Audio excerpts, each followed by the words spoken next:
क्या कहते हैं? तुम्हारे साथ में कुछ भी हो जाएगा तो सर मुझे मत कुछ बोलना, ये मत। बीजेपी की जो कैंडिडेट है वो बहुत आगे है, वो इतना आगे है कि ये छू भी नहीं सकते। नमस्कार, आप देख रहे हैं पल्स 24 न्यूज और मैं हूं आपके साथ सपना पांडे।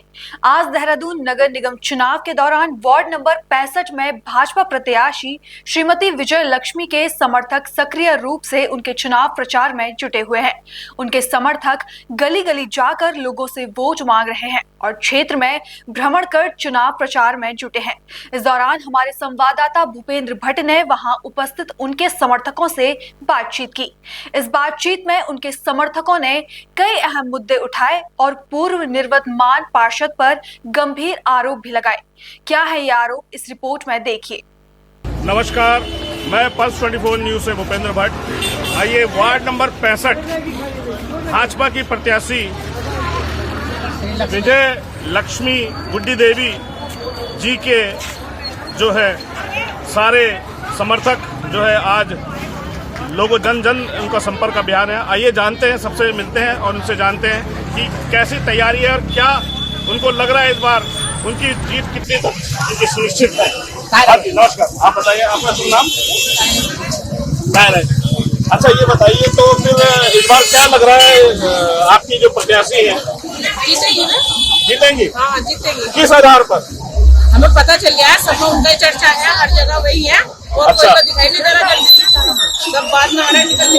और आपको जो लग रहा है भाजपा की जो लहर जो दिख रही है उससे आश्वस्त है आप?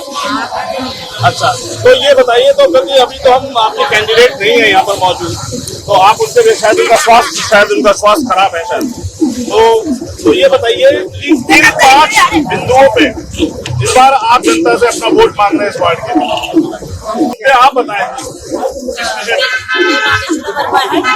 मैं वार्ड 65 की कार्यकर्ता हूँ और मेरा मानना ये है कि जहाँ जो दीदी ने कार्य किया है, यहाँ पे जो महिलाओं को सहयोग किया है, तो सारी महिलाएं जहाँ पे देखा जाए गली मोहल्लों में सब में देखा जा रहा है महिलाओं में जोश है। इस क्षेत्र में नशे की तो बहुत बड़ी समस्या जो है हर ये चीज पर हमारी यही है कि दीदी ने हमें वादा दिया कि हम इसको खत्म करेंगे। तो क्या करेंगे नशे के लिए? इसलिए महिलाओं को सबको एकजुट होकर के अपना एक मुहिम बनाना चाहिए। आदर्श करो आप ही वहाँ पर बच्चे आ जाए नशे के। जी, बस यही हम लोग आगे टीम बनाकर इस चीज को खत्म करने की कोशिश जो है वो भी बड़ा स्ट्रॉन्ग दिख रहा है। नहीं, मुझे नहीं लगता, बहुत जोश है और हर गली मोहल्ले से बीजेपी की लहर है, विजय लक्ष्मी की लहर है। लेकिन इस बार जो पूर्व जो यहाँ के पार्षद रहे हैं उनकी जो वो भाजपा के भी एक कार्यकर्ता वो रहे हैं, लेकिन उनकी जो नाराजगी है उसको कैसे देखेंगे यहाँ के लोग? तो ये है कि देखो हम मेरा मानना ये है, मेरी नजरों में ये था कि मुझे नहीं लगता कि उन्होंने कुछ काम किए हैं।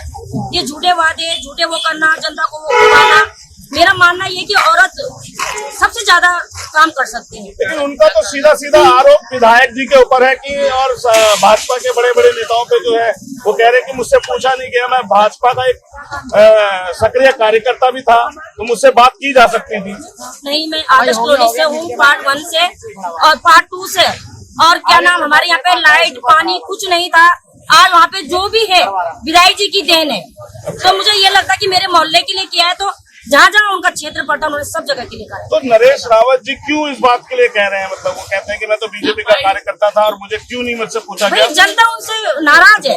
हमने उनसे पूछा कि भाई आपकी जो है टर्म्स कंडीशन जो है आपका जो है, इसलिए आपका जो प्रत्याशी जो आपको नहीं वो किया गया क्योंकि शायद आपका जो नियम था, लेकिन बावजूद उसके वो कहते हैं कि हमसे बात नहीं की गई। मोहल्ले पे जाके पूछिए, गरीब जनता से पूछिए इन्होंने कहाँ पे धांधलाबाजी की है, वो सारा जवाब आपको मिल जाएंगे। किस तरीके की धांधलेबाजी की बात कर और रहे हैं? सारी वो तो धमकी देता है दिन दिहाड़े सबको। क्या कहते हैं? तुम्हारे साथ में कुछ भी हो जाएगा तो सर मुझे मत कुछ बोलना, ये मत बोलना, वो मत बोलना। अच्छा, कैसी धमकी, मतलब थोड़ा सा स्पष्ट करिए। ऐसी धमकी की, मारने की धमकी होगी, वो उसे पता है, उन्हें कहेगी धमकी, क्या पता मुझे बर्बाद है रास्ते में, क्या पता क्या कर दे। बहुत संगीन आरोप लगा रहे हैं आप। मैं तो उसको मुंह पे बोल दूंगी, मैं डरती नहीं हूँ किसी से भी इस बात के लिए। तो ये कब की बात है जो आपसे इन्होंने इस तरीके का? अभी 4-5 दिन की बात है। तो इसकी शिकायत आपने तो पुलिस और निर्वाचन आयोग करी? मैंने विधायक जी से भी बोला और ऐसे को खबर करी वहाँ थाने में, ये आपको ऐसी धमकी दी गई? जी, मैंने और पुलिस वाले भी आए थे मेरे घर पे। अच्छा, हाँ, तो मैंने सबको बताया इस बारे में। आओ धीरे धीरे चलो। जी। और कैसी तैयारी चल रही है आपकी? आपकी प्रत्याशी जो है वो विजय लक्ष्मी नेगी है, समाज सेवक है। अभी उनकी कहीं अर्जेंट मीटिंग में जा रखी है, हमारे सामने उपस्थित नहीं हो पा रही है। उन्होंने अभी बहुत सारे काम करे, विधायक प्रतिनिधि से लाके पब्लिक की बहुत सेवाएं करती है, तत्पर तैयार रहती है रात दिन के लिए, हमेशा हमारे साथ। लेकिन इस बार तो लोग ये कह रहे हैं कि इस बार टक्कर बड़ी कांटे की होने वाली है। ये तो होएगी, पर ज्यादा तो दीदी के ही उसमें आ रही है। अरे हम जानते हैं यहाँ के क्षेत्र के एक निवासी हैं। आपका शुभ नाम? गोवड़ा जी, आप जो है आपने यहाँ पर इस वार्ड में इस बार जो आपके निर्वर्तमान प्रत्याशी रहे नरेश रावत जी, वो बड़े संगीन आरोप लगा रहे हैं। कांग्रेस से पहले इलेक्शन लड़े, कांग्रेस से लड़े जीत गए, और अब उन्होंने जब कार्य नहीं किया तो तब वो कैसे जीतेंगे? लेकिन उनका दावा है कि मैंने तो सब जगह गलियां और सब जगह जो इतनी नहीं, सड़कें बात करिए, वो आप देखिए, जनता से पूछ लो जाके, आप जनता से पूछ सकते हो ना जाके। और अभी एक बात और, एक संगीन आरोप जो लगाया जा रहा है, एक मुस्लिम महिला है और उनको बताया जा रहा है कि वो इसके बारे में मुझे कोई मेरे संज्ञान में नहीं है। चुनाव में तो ये वाकई है तो ये अपराध की श्रेणी में आ जाता है, किसी महिला को हड़काना। चुनाव जो आचार संहिता का उल्लंघन है। शायद भूपेंद्र जी आप ही हमारे इसी उसमें रहते हैं, हमारे ही वसुंधरा इनक्लेव में रहते हैं, तो ये माननीय विधायक जी द्वारा ही रोड बनाई है। पुराना घर है, मैं आता जाता रहता हूं। हाँ, नहीं, और हमारा जो ये रोड बनी है तो माननीय विधायक जी ने ही बनाई है, और पूरी ऑर्डिनेंस फैक्ट्री से लड़ाई लड़ी है हमने अपने रोड के लिए। आप भी उसमें शामिल थे हमारे साथ, इस बात के लिए है ना? अच्छा, दूसरा नाली बनी है तो विधायक जी के घर जाके आपने और हमने नाली बनवाई, तो इसमें बताएं किसका कार्य है? तो ये किसका कार्य है ये बताएं ना। दूसरा मेरा कहना ये है कि आपने कई बार टक्कर की, हाँ, इन साथ में टक्कर है आपस में, इन साथ में टक्कर है आपस में। साथ मतलब जो निर्दलीय और ये वो है, बीजेपी की जो कैंडिडेट है वो बहुत आगे है, वो इतना आगे है कि ये छू भी नहीं सकते। इस बात के लिए हम मानते हैं कि भाई भाजपा का जो है काडर वोट तो वैसे ही है, क्योंकि केंद्र में, राज्य में और यहाँ के माननीय विधायक जी जो है वो भी बहुत सक्रिय और कर्मठ भी है। लेकिन इस बार इस चुनाव में देखा जा रहा है कि उनके ऊपर निजी हमले भी हो रहे हैं और कई ऐसी जगहों पर शिकायत हो रही है। ये चीजें तो देखो, इनसे ये मेरे संज्ञान में नहीं है, क्योंकि मैं ना तो इतना दूर गया, मैं अपने मोहल्ले में, अपने इधर अपने क्षेत्र में 5 में देख रहा हूँ, तो साथ में टक्कर है, टक्कर है, मगर हमारी बीजेपी की कैंडिडेट बहुत आगे है। गिरीश शर्मा जी, आप यहाँ पर सबसे निवासी हैं। तो क्या चल रहा है भाजपा की, क्या लहर आपको दिख रही है? लेकिन लहर तो है, क्योंकि जो हमारे भाजपा पार्टी कैंडिडेट है वो पूरी बीजेपी सदस्य नहीं है।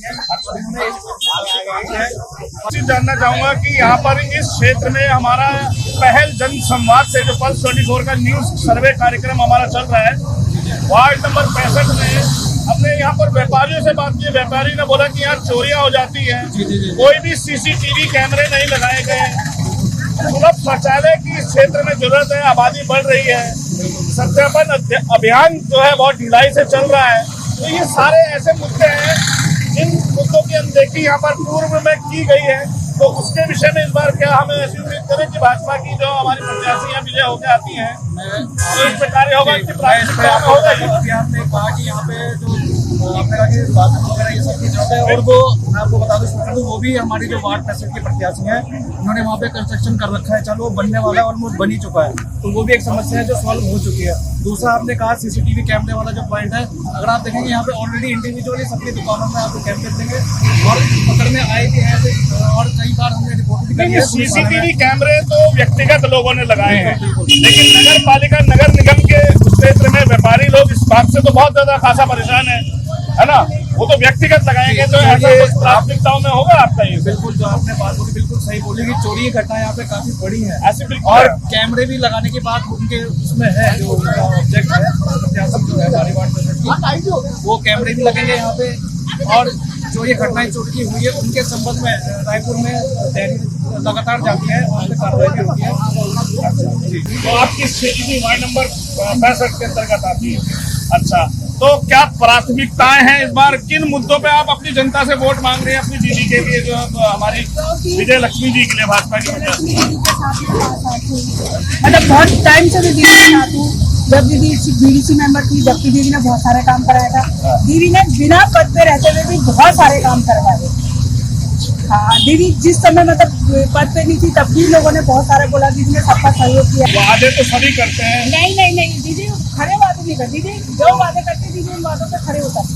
अच्छा, हाँ, और आगे भी अगर जनता ने सेवा का मौका दिया तो दीदी बिल्कुल, अब मैं इसकी गारंटी देती हूँ कि दीदी 100% अपने वादे पूरे कांग्रेस की जो प्रत्याशी है और कांग्रेस के जो लोग हैं वो यहाँ पर कह रहे हैं कि इस बातों को नहीं बोलने वाले क्या नहीं बोलता है, बोलने वाले सब बोलते हैं। उनकी यह सरिता बिष्ट जी जो है वो बोली है कि इस बार तो जनता जो है मुझे चुन रही है। देखते हैं, ये तो जनता के ऊपर बात है ना। लेकिन मैं ये बोल रही थी दीदी ने, क्योंकि वो कह रहे हैं कि उन्होंने तो वैसे भी जो है उनका जो पूर्व पार्षद जो निवर्तमान है वो उनके साथ खपा है। वो ऐसा कुछ अरे नहीं साहब, है, जो है मूव है, ये तो कोई भी कुछ भी बोलता है। तो आप पूरी तरह से आश्वस्त है कि इस बार जो है वार्ड नंबर 65 बीजेपी में कमल खिलने वाला है। हाँ, खिलेगा। और चैनल से बात करने के लिए सभी भाजपा के प्रत्याशियों को और उनके समर्थकों को बहुत बहुत धन्यवाद।